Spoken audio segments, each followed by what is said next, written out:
வணக்கம் உறவுகளே! இன்னைக்கு என்ன நாள் அப்படின்னு பார்த்தீங்கன்னா, ஐப்பசி பௌர்ணமிங்க.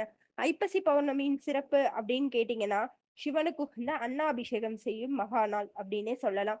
அது என்னப்பா சிவனுக்கு வந்து அன்னாபிஷேகம் பண்றாங்க அப்படின்னு கேட்கலாம். சிவனுக்கு வந்து எல்லா ஜீவராசிகளுக்கும் உணவு கிடைக்கணும் அப்படிங்கிறத வந்து மனசுல கொண்டு, இன்னைக்கு வந்து சிவனுக்கு வந்து அன்னம், அதாவது சாப்பாட்டு பருக்கையினால இன்னைக்கு வந்து சிவன அலங்காரம் பண்ணுவாங்கங்க. சாப்பாட்டு பருக்க மட்டும் தானா அப்படின்னு கேட்டா இல்லைங்க. நெறைய காய்கறிகள், பலகாரங்கள், பழ வகைகள் இதெல்லாம் கொண்டு அபிஷேகம் பண்ணுவாங்க, அலங்காரம் பண்ணுவாங்கங்க.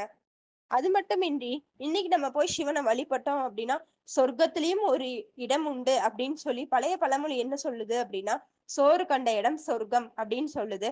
இன்னைக்கு நம்ம எந்த கோவிலுக்கு போயிருந்தோம் அப்டின்னு பார்த்தீங்கன்னா, நம்ம தமிழர்களின் பெருமை சின்னம் அப்டின்னு சொல்லக்கூடிய நம்ம தஞ்சை பெரிய கோவில் தாங்க.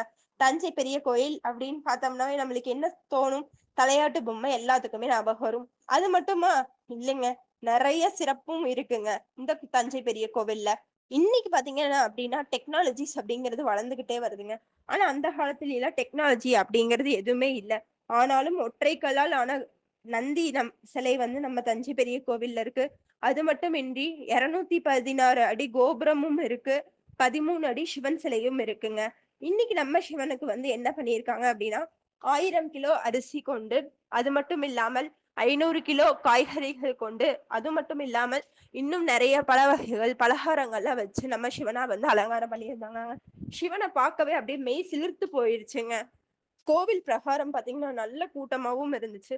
நெறைய மக்கள் வந்து அந்த சிவன பார்த்து நம்மளுக்கு ஒரு சொர்க்கத்துல இடம் கிடைச்சிராதா அப்படிங்கிற வந்து பார்த்திருந்தாங்க. நல்ல சிறப்பாவே இருந்துச்சு.